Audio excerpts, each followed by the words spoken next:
오늘 영상은 우리 집 통신비를 지켜줄 골키퍼 인터넷 끝판왕과 함께합니다.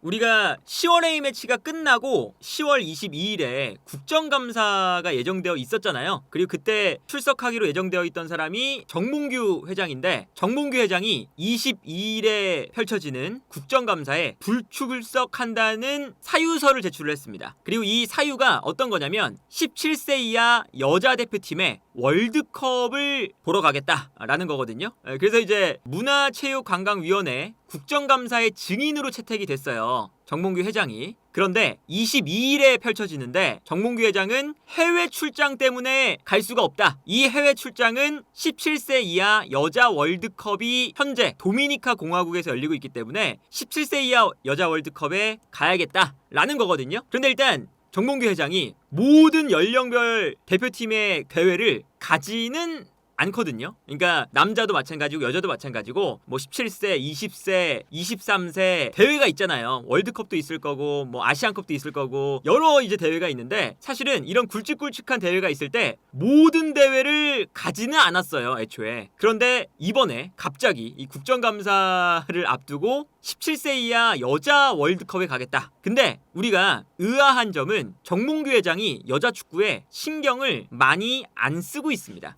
정몽규 회장의 저서 축구의 시대에는 내가 여자 축구를 위해서 한 일들, 여자 축구를 이렇게 키워야 된다, 막 이런 게 적혀 있어요. 그런데 남자 축구 대표팀의 감독도 6개월 동안 없었지만 여자 대표팀의 감독도 계속 없었어요. 6월 달에 그 콜린 벨 감독이 이제 여자 축구 대표팀 감독을 그만뒀는데, 물론 지난주에 이미 발표가 됐지만 신상우 신임 여자 축구 대표팀 감독이 원래 김천 상무의 코치였죠. 17일 취임 기자회견에서 이제 발언을 하고 있다, 뭐 이런 건데, 6월 달에 콜린 벨 감독이 우리 대표팀을 그만뒀는데 10월 달까지 사실은 감독이 없었어요. 근데 이제 이게 어떤 문제가 있냐면, 여자 축구를 이렇게 외면했던 게 굉장히 기간이 깁니다. 예를 들면 콜린 벨 감독이 그만둔 상태였잖아요. 그래서 감독이 없었어요. 근데 7월에 여자 축구는 A매치 기간이었습니다. 근데 그 A매치 기간에 한국축구협회가 감독이 없으니까 A매치를 안 잡았어요.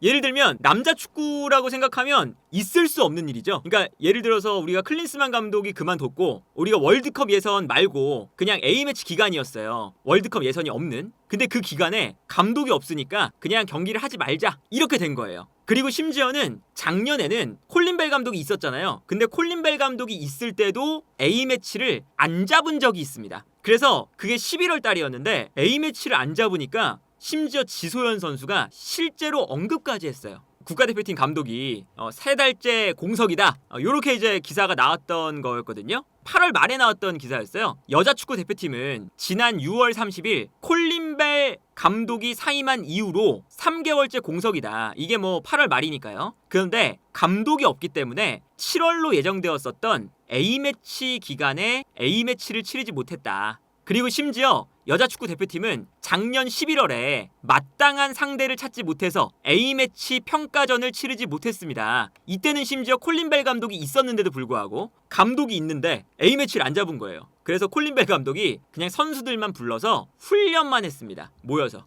그 정도로 여자축구에 신경을 안 썼어요. 그래서 지소연 선수가 한마디를 했죠. A매치 기간 동안 경기를 하지 않는다는 건 말도 안 되고, 나쁘게 말해서 조롱거리가 될 수도 있고 무시당할 수 있는 상황이다 라고 지소연 선수가 실제로 언급까지 했었습니다. 그러니까 이게 여자 축구에 대해서 애초에 축구협회가 신경을 그렇게 쓰지도 않고 있었어요. 정몽규 회장이 갑자기, 심지어 성인 대표팀도 아니고 17세 이하 대표팀의 여자 축구 월드컵을 내가 보러 가야겠다, 선수들을 이제 지원해주고 응원해주기 위해서 라고 하니까 이거는 사실 너무나 눈에 보이는 얘기인 거죠. 그리고 이제 불출석 사유서도 거의 22일에 다가와서 냈다고 하죠. 그러니까 이게 17일에 이걸 제출을 했어요. 17일. 그러니까 22일로 생각을 해보면 얼마 남은 상황이 아닌데 이제서야 지금 17세 이하 월드컵에 가야겠다라고 불출석 사유서를 낸 거거든요. 그런데 놀라운 건 뭐냐면, 우리가 17세 이하 월드컵을 간다고 생각을 하면 보통 개막하기 전에 선수들하고 이제 같이 가서 선수들을 좀 응원을 해주고 지원을 해주고 그런 걸 생각을 하잖아요, 17세 월드컵에서. 근데 이미 17세 이하 월드컵이 시작을 했어요. 그리고 심지어 우리 대표팀이 한 경기를 했습니다. 어제 아침에 콜롬비아와의 경기가 있었어요. 1대1 무승부를 기록을 했습니다. 월드컵을 따라간다는 건 대회가 열리기 전에 같이 가서 이제 응원해주고 지원해주고 뭐 이런 걸 생각하는 건데 한 경기를 이미 했습니다. 근데 두 번째 경기가 3일 뒤에 있는데 그냥 중간에 가는 거죠. 그러니까 이건 모양새도 좀 이상하고 이런 걸 생각을 해보면 정말 뭐 정몽규 회장이 그냥 회피하기 위해서 가는 것이라고 볼 수밖에 없다. 그리고 이제 22일 그리고 24일에도 국정감사 증인 명단에도 또 올라가 있어요. 22일에는 문화체육관광위원회의 국정감사 증인, 그리고 이제 24일에도 문체위 종합감사 증인으로 예정이 되어 있는데 24일에 예정되어 있는 요 날에도 도미니카 공화국으로 갔으니까 가까운 거리도 아니잖아요, 사실. 그렇기 때문에 만약에 우리 17세 이하 그 대표팀이 마침 또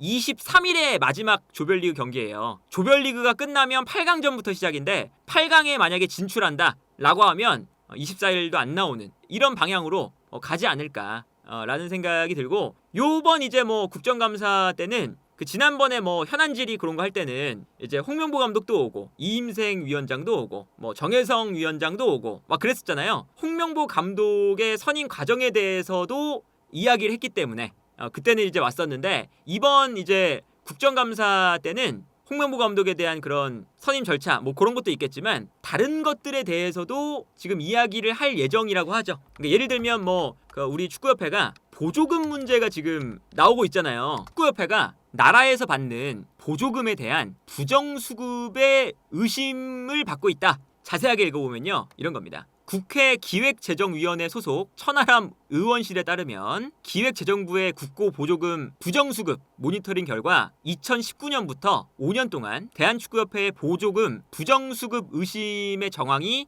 103건 포착됐다. 정말 많은 지금 의심 정황이 있는 거죠. 그런데 여기서 문체부와 대한체육회의 점검 결과 실제 적발은 6건밖에 되지 않았습니다. 나도 쉿돌이다 라는 이 사업은 2023년 세 차례에 걸쳐서 특정 거래처에 편중이 되었다 라는 의심 사례로 적발이 됐는데 대한체육회는 이것을 부정수급이 아니라고 결론을 냈습니다. 여기서 이제 문제는 이제 그 정몽규 회장의 친인척이 최대 주주로 있는 그 업체와의 거래였던 거죠. 그래서 친인척 업체와의 5년에 걸친 이 40억 원 어치의 계약을 했는데 대한체육회가 이상이 없다라고 처리를 했다. 모든 계약들이 투명한 전자입찰이 아니라 직접 입찰 방식으로 처리가 됐다. 정몽규 회장이 기본적으로는 홍명보 감독에 대한 이제 선임 절차 뭐 이런 것도 있지만 국정감사 때는 사실 저런 얘기들을 하려고 부른 거였대요.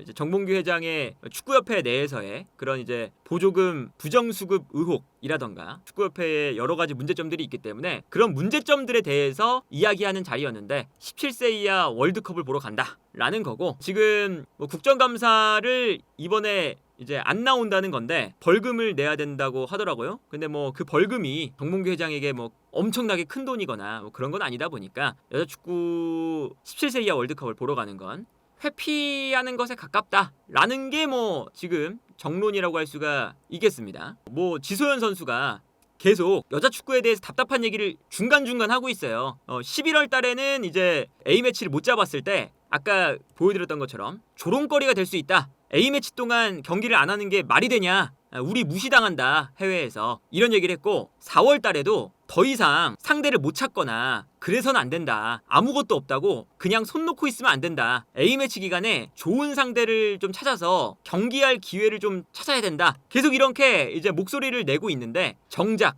17세 이하 여자축구 월드컵을 그 정도로 신경 쓸 정신이 있으면 성인 여자축구 대표팀도 좀 신경을 쓰고 있거나 그래야 되는데, 사실 뭐 이번 그 A매치 2연전도 마찬가지였지만 너무나 이제 그 정몽규 회장과 그 축구협회가 기다리고 있는 건 시간이지 않나 싶거든요.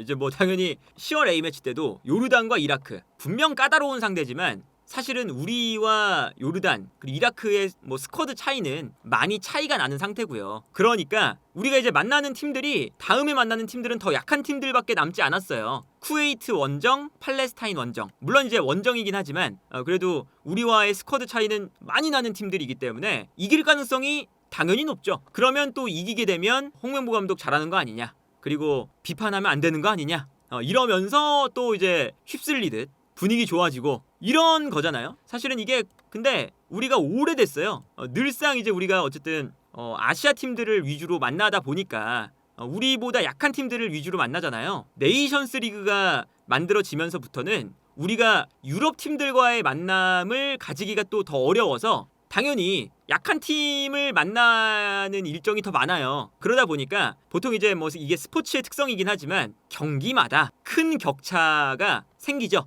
이기면 아주 뭐 칭찬을 많이 받고 지면 이제 욕을 먹고 이게 뭐 어쨌든 뭐 스포츠의 특성인 거잖아요. 그러다 보니까 우리가 이제 우리보다 스쿼드가 안 좋은 팀을 만나면 당연히 이길 가능성은 높아지고 그러니까 이기게 되면 분위기 좋아지고 그러면 또 이제 그냥 물 흐르듯이 넘어가겠지. 약간 뭐 이런 흐름인 건데 어쨌든 정몽규 회장이 이렇게 계속 이제부터는 피해 다니면서 시간을 끌고 그냥 좀 지나가기를 기다리는 것 같다. 그리고 이제 이런 것들이 매우 괘씸하다라고 볼 수가 있는 거죠.